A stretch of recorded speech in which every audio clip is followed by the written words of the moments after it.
हे hi guys. तो चलिए start करते हैं मिस्टर ड्रैगन के एपिसोड 18 को। एपिसोड की शुरुआत ली फैंग पैविलियन में होती है, जहां हम ड्रैगन किंग और आयु को देखते हैं। आयु अब मर चुकी थी। ड्रैगन किंग आयु से कहता है कि वो हमेशा उसके साथ रहेगा।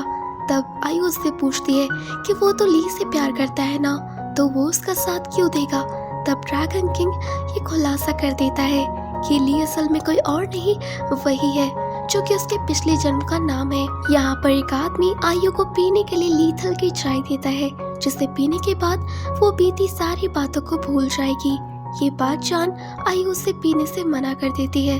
तब ड्रैगन किंग उससे कहता है कि वो उसे पी ले, क्योंकि अगले जन्म में वो उसे ढूंढ लेगा। ये बात सुन आयु पीने को मान जाती है, पर हम देखते हैं कि वो चुपके से लीथल की चाय फेंक देती है, पीती नहीं है। जिसके बाद वो पुनर्जन्म के लिए पुल को पार करने लगती है। तभी आयु पीछे मुड़ती है और ड्रैगन किंग से कहती है कि अगले जन्म में उसकी किस्मत का फैसला वही करेगी, वो उसे कभी नहीं भूलेगी, और दौड़ते हुए उस पुल को पार कर देती है। जिसके बाद हमें एक बच्चे की किलकारी सुनाई देती है, यानी कि आयु का अगला जन्म हो चुका है। हम देखते हैं कि आयु का जन्म एक आर्मी फैमिली में होता है। उसके पिता एक जनरल थे और वो सभी लोगों से वह वादा करते हैं कि उसकी बेटी बिल्कुल उसकी ही तरह एक बहुत ही बहादुर सिपाही बनेगी और उसकी जगह जनरल बनेगी, और वो लेडी फैंग के नाम से जानी जाएगी। जिसके बाद समय गुजरता है और समय के साथ हम एक आवाज को सुनते हैं और हमें चिंगिंग बताती है कि इस जन्म में आयु कोई नाजुक सी कली नहीं, बल्कि एक बहुत ही बहादुर लड़की बनी है। जिसके बाद सीन शिफ्ट होता है एक कंपटीशन की तरफ, जहां दो लोग आपस में लड़ रहे थे और इसका नेतृत्व कर रहे थे लेडी फैंग के अंकल जाओ।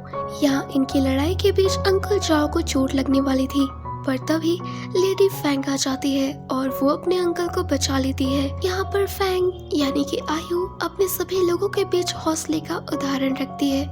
जिसके बाद वो अपने पिता के पास आती है, जिनका अब देहांत हो चुका था, और वो उनसे वादा करती है कि वो अपने विरोधी डोंगलों का सामना बहुत ही अच्छे से करेगी और उनका सपना पूरा करेगी।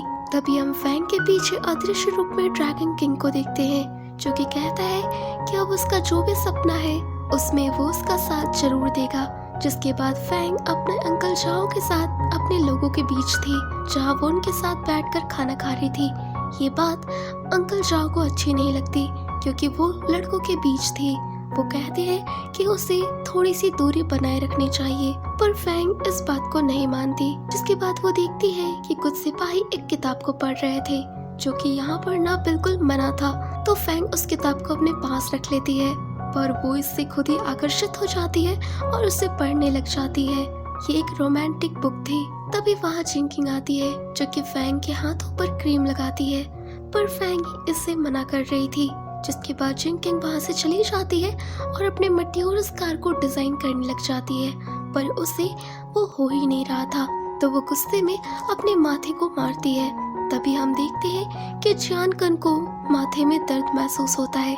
जियानकन के सामने खड़ा एक लड़का जब जियानकन के माथे में मारता है तो जिंकिंग को इधर चोट लगती है, जिससे जिंकिंग डर जाती है और वो घबरा कर चिल्लाने लगती है। तभी जियानकन उसके सामने आ जाता है और उससे कहता है कि वो तो एक डेमन है, तो वो इतना डरती क्यों है। जियानकन जिंकिंग को बताता है कि उन दोनों की बॉडी उसने एक कर दी है, जिससे अगर किसी एक को चोट लगेगी तो दूसरे को पता चल जाएगा। जिंकिंग जब पूछती है कि उसने ऐसा क्यों किया, तब जियानकन कहता है क्योंकि वो उसकी सबसे खास मेड है, इसलिए। ये बात जानकर जिंकिंग जानबूझकर अपने माथे में चोट करती है, जिससे जियानकन को दर्द होता है। वहीं इधर फैंग वहाँ आए एक न्यू सुपरिटेंडेंट से मिलती है, जो कि उसे घूरे ही जा रहा था। ये फैंग को बिल्कुल अच्छा नहीं लगता। तभी वो बताता है कि वो उसका एक बहुत ही पुराना दोस्त है, जियांग। वो याद करती है तो उसे याद आ जाता है। वो जियांग को देख बहुत ही खुश होती है। तभी हमें पता चलता है कि जियांग बचपन से ही फैंग को पसंद करता है। बचपन में वो दो जब मिले थे तब फैंग ने उसे गुलाब दिया था, और आज तक जियांग ने उस गुलाब को संभाल कर रखा है। जिसके बाद सीन एक गांव में जाता है, जहां पर डोंगलू अटैक कर देता है। उसके सिपाही सारे गांव वालों को बेदर्दी से मार रहे थे, और हम देखते हैं कि डोंगलू बहुत ही ज्यादा खतरनाक था। वो बहुत ही बेरहम था, जो कि एक बच्ची तक को मारने से नहीं चूकता। तभी वहाँ पर फेंग के कुछ सिपाही आ जाते हैं और वो गांव वालों को बचाने की कोशिश करते हैं, पर वो नाकामयाब होते हैं और डोंगलो को एक ही अटैक पर वो सारे मारे जाते हैं। ये बात जब फेंग तक पहुंचती है तो उसे बहुत ही गुस्सा आता है, जिसके बाद वो कुछ पता करने का आदमी को बाहर भेजती है। जिसके बाद हम फेंग को सोते हुए देखते हैं, जिसे कि सपने में कोई दिख रहा था, जिसे वो यूची पुकार रही थी, पर वो उसका चेहरा नहीं देख पा रही थी।